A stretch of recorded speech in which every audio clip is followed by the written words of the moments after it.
Rouge et Noir. By O. Henry. It has been indicated that disaffection followed the elevation of Losada to the presidency. This feeling continued to grow. Throughout the entire republic, there seemed to be a spirit of silent, sullen discontent. Even the old Liberal Party to which Goodwin, Zavala, and other patriots had lent their aid was disappointed. Losada had failed to become a popular idol. Fresh taxes, fresh import duties, and, more than all, his tolerance of the outrageous oppression of citizens by the military had rendered him the most obnoxious president since the despicable Alforan. The majority of his own cabinet were out of sympathy with him. The army, which he had courted by giving it license to tyrannize, had been his main, and thus far adequate, support. But the most impolitic of the administration's moves had been when it antagonized the Vesuvius Fruit Company, an organization plying 12 steamers with a cash capital somewhat larger than Ancuria's surplus and debt combined. Reasonably, an established concern like the Vesuvius would become irritated at having a small, retail republic with no rating at all attempt to squeeze it. So, when the government proxies applied for a subsidy, they encountered a polite refusal. The president at once retaliated by clapping an export duty of 1 real per bunch on bananas, thing unprecedented in fruit-growing countries. The Vesuvius Company had invested large sums in wharves and plantations along the Ancurian coast. Their agents had erected fine homes in the towns where they had their headquarters, and heretofore had worked with the Republic in goodwill and with advantage to both. It would lose an immense sum if compelled to move out. The selling price of bananas from Veracruz to Trinidad was 3 reals per bunch. This new duty of 1 real would have ruined the fruit growers in Ancuria and have seriously discommoded the Vesuvius Company had it declined to pay it. But for some reason, the Vesuvius continued to buy Ancurian fruit, paying 4 reals for it, and not suffering the growers to bear the loss. This apparent victory deceived His Excellency, and he began to hunger for more of it. He sent an emissary to request a conference with a representative of the fruit company. The Vesuvius sent Mr. Franzoni, a little, stout, cheerful man, always cool, and whistling airs from Verdi's operas. Senor Esperition, of the office of the Minister of Finance, attempted the sandbagging in behalf of Ancuria. The meeting took place in the cabin of the Salvador, of the Vesuvius line. Senor Esperition opened negotiations by announcing that the government contemplated the building of a railroad to skirt the alluvial coastlands. After touching upon the benefits such a road would confer upon the interests of the Vesuvius, he reached the definite suggestion that a contribution to the road's expenses of, say, 50,000 pesos would not be more than an equivalent to benefits received. Mr. Franzoni denied that his company would receive any benefits from a contemplated road. As its representative, he must decline to contribute 50,000 pesos, but he would assume the responsibility of offering 25. Did Senor Esperition understand Senor Franzoni to mean 25,000 pesos? By no means. 25 pesos, and in silver, not in gold.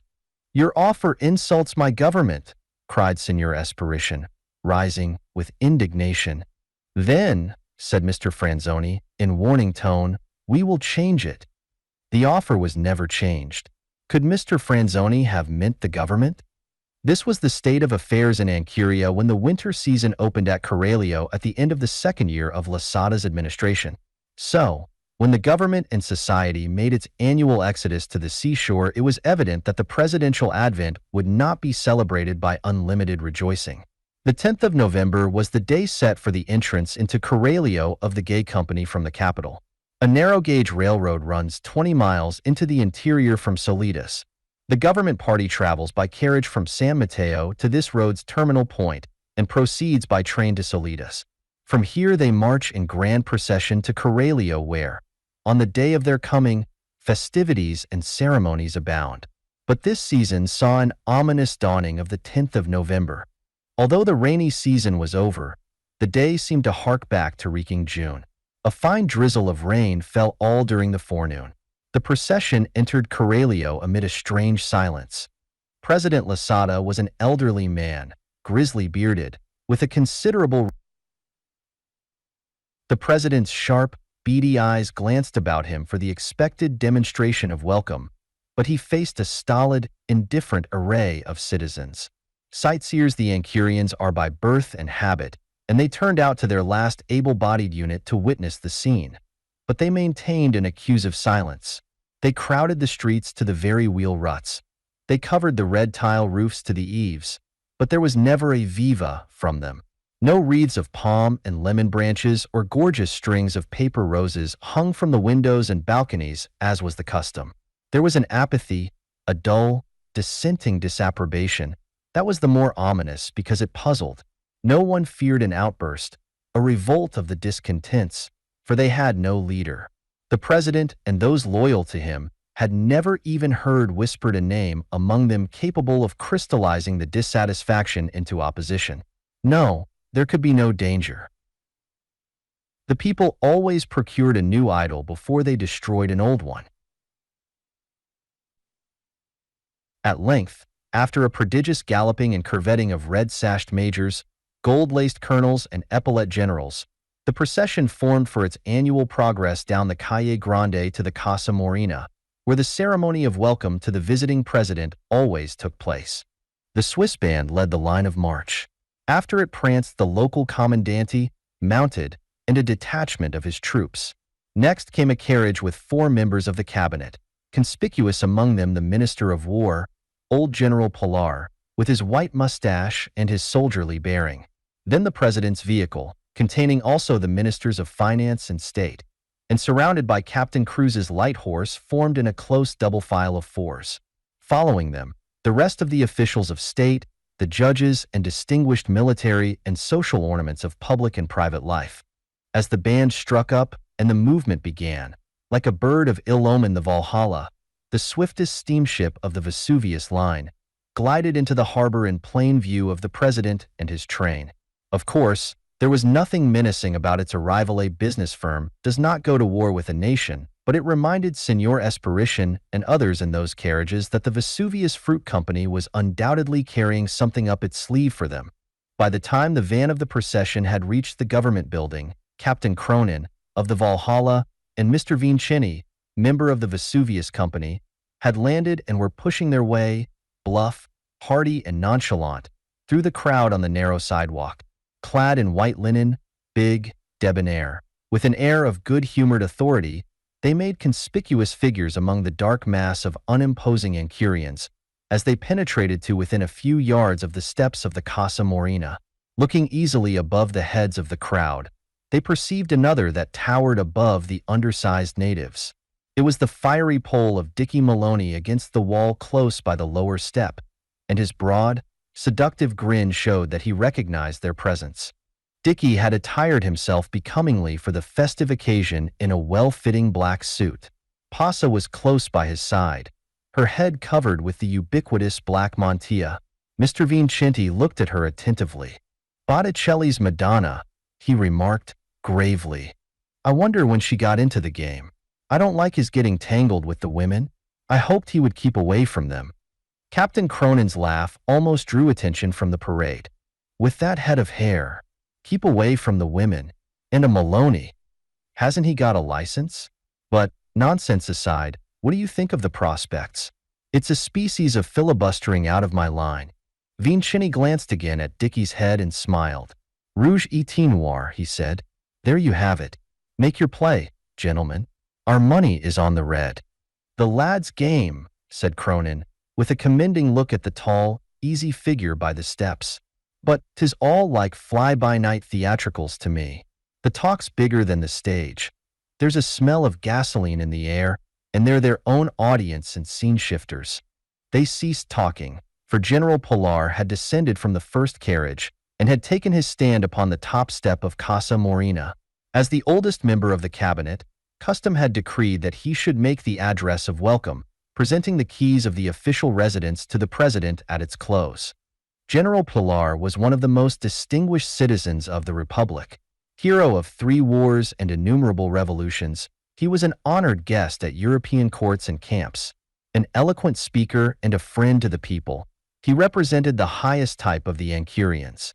Holding in his hand the gilt keys of Casa Morena, he began his address in a historical form, touching upon each administration and the advance of civilization and prosperity from the first dim, striving after liberty down to present times. Arriving at the regime of President Losada, at which point, according to precedent, he should have delivered a eulogy upon its wise conduct and the happiness of the people, General Pilar paused. Then he silently held up the bunch of keys high above his head, with his eyes closely regarding it. The ribbon with which they were bound fluttered in the breeze. "It still blows," cried the speaker, exultantly. "Citizens of Ancuria, give thanks to the saints this night that our air is still free." Thus disposing of Losada's administration, he abruptly reverted to that of Oliveira, Ancuria's most popular ruler. Oliveira had been assassinated 9 years before while in the prime of life and usefulness. A faction of the Liberal Party, led by Losada himself, had been accused of the deed. Whether guilty or not, it was 8 years before the ambitious and scheming Losada had gained his goal. Upon this theme General Pilar's eloquence was loosed. He drew the picture of the beneficent Oliveira with a loving hand. He reminded the people of the peace, the security, and the happiness they had enjoyed during that period. He recalled in vivid detail and with significant contrast the last winter sojourn of President Oliveira in Corralio, when his appearance at their fiestas was the signal for thundering vivas of love and approbation. The first public expression of sentiment from the people that day followed. A low, sustained murmur went among them like the surf rolling along the shore. $10 to a dinner at the St. Charles, remarked Mr. Vincenti. That Rouge wins. I never bet against my own interests, said Captain Cronin, lighting a cigar. Long-winded old boy for his age. What's he talking about? My Spanish, replied Vincenti, runs about 10 words to the minute. His is something around 200. Whatever he is saying, he's getting them warmed up. Friends and brothers, General Pilar was saying, could I reach out my hand this day across the lamentable silence of the grave to Oliveira the Good, to the ruler who was one of you, whose tears fell when you sorrowed and whose smile followed your joy, I would bring him back to you. But Oliveira is dead at the hands of a craven assassin. The speaker turned and gazed boldly into the carriage of the president. His arm remained extended aloft as if to sustain his peroration. The president was listening aghast at this remarkable address of welcome. He was sunk back upon his seat, trembling with rage and dumb surprise, his dark hands tightly gripping the carriage cushions. Half rising, he extended one arm toward the speaker and shouted a harsh command at Captain Cruz. The leader of the Flying Hundred sat his horse, immovable, with folded arms, giving no sign of having heard. Losada sank back again, his dark features distinctly paling. Who says that Oliveira is dead? Suddenly cried the speaker, his voice, old as he was, sounding like a battle trumpet. His body lies in the grave, but to the people he loved he has bequeathed his spirit, yes, more his learning, his courage, his kindness, yes, more his youth, his image. People of Ancuria, have you forgotten Ramon, the son of Oliveira? Cronin and Vincenti, watching closely, saw Dicky Maloney suddenly raise his hat, tear off his shock of red hair, leap up the steps and stand at the side of General Pilar. The Minister of War laid his arm across the young man's shoulders. All who had known President Oliveira saw again his same lion-like pose, the same frank, undaunted expression, the same high forehead with the peculiar line of the clustering, crisp black hair. General Pilar was an experienced orator. He seized the moment of breathless silence that preceded the storm. Citizens of Ancuria, he trumpeted, holding aloft the keys of Casa Morena, I am here to deliver these keys, the keys to your homes and liberty, to your chosen president. Shall I deliver them to Enrico Oliveira's assassin, or to his son? Oliveira! Oliveira! The crowd shrieked and howled. All vociferated the magic name: men, women, children, and the parrots. And the enthusiasm was not confined to the blood of the plebs. Colonel Roques ascended the steps and laid his sword theatrically at young Ramon Oliveira's feet. For members of the cabinet embraced him. Captain Cruz gave a command, and 20 of El Ciento Juelando dismounted and arranged themselves in a cordon about the steps of Casa Morena. But Ramon Oliveira seized that moment to prove himself a born genius and politician. He waved those soldiers aside and descended the steps to the street. There, without losing his dignity or the distinguished elegance that the loss of his red hair brought him, he took the proletariat to his bosom, the barefooted, the dirty, Indians, Caribs, babies, beggars, old, young, saints, soldiers, and sinners. He missed none of them. While this act of the drama was being presented, the scene shifters had been busy at the duties that had been assigned to them. Two of Cruz's dragoons had seized the bridle reins of Losada's horses. Others formed a close guard around the carriage, and they galloped off with the tyrant and his two unpopular ministers. No doubt a place had been prepared for them. There are a number of well-barred stone apartments in Coralio. Rouge wins, said Mr. Vincenti, calmly lighting another cigar. Captain Cronin had been intently watching the vicinity of the stone steps for some time. "Good boy," he exclaimed suddenly, as if relieved. I wondered if he was going to forget his Kathleen Mavourneen. Young Oliveira had reascended the steps and spoken a few words to General Pilar. Then that distinguished veteran descended to the ground and approached Pasa, who still stood, wonder-eyed, where Dicky had left her. With his plumed hat in his hand, and his medals and decorations shining on his breast, the general spoke to her and gave her his arm, and they went up the stone steps of the Casa Morena together. And then Ramon Oliveira stepped forward and took both her hands before all the people. And while the cheering was breaking out afresh everywhere, Captain Cronin and Mr. Vincenti turned and walked back toward the shore where the gig was waiting for them. "There'll be another Presidente Proclamada in the morning," said Mr. Vincenti, musingly. "As a rule, they are not as reliable as the elected ones, but this youngster seems to have some good stuff in him. He planned and maneuvered the entire campaign. Oliveira's widow, you know, was wealthy. After her husband was assassinated, she went to the States and educated her son at Yale. The Vesuvius Company hunted him up and backed him in the little game. It's a glorious thing," said Cronin, half jestingly, "to be able to discharge a government and insert one of your own choosing in these days." "Oh, it is only a matter of business," said Vincenti, stopping and offering the stump of his cigar to a monkey that swung down from a lime tree. "And that is what moves the world of today. That extra reel on the price of bananas had to go. We took the shortest way of removing it.